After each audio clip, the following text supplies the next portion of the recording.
The first thing you'll likely want to do is have your video somewhere it's easy to access, like your desktop, just to make the process a little easier.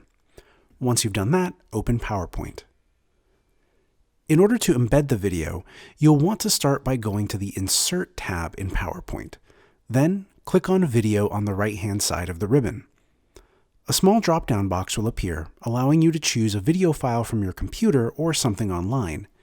In this case, and whenever you're ultimately going to be exporting the entire presentation as a video itself, you'll want to have the video stored locally on your computer. So, we'll select Insert Video from this device. Once you click this device, a File Explorer window will open, allowing you to navigate to the file you want to insert.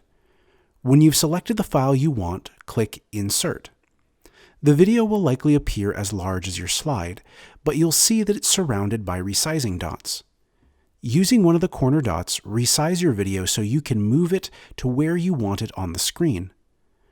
For vertical videos that imported horizontally, grab the circular arrow at the top and turn until the video is oriented correctly. Realize that you may need to reposition other text boxes on your slide if you have not already formatted your slide appropriately to include your embedded video. Once you've positioned your video where you want it, make sure your video is selected and go to the Playback tab to format how your video will play during the presentation. You can have it play automatically, once clicked, or in the slide's click sequence.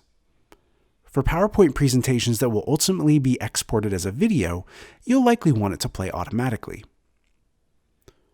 Finally, save your PowerPoint and test the video integration by going into presenter mode to make sure that the video displays and plays as you intended.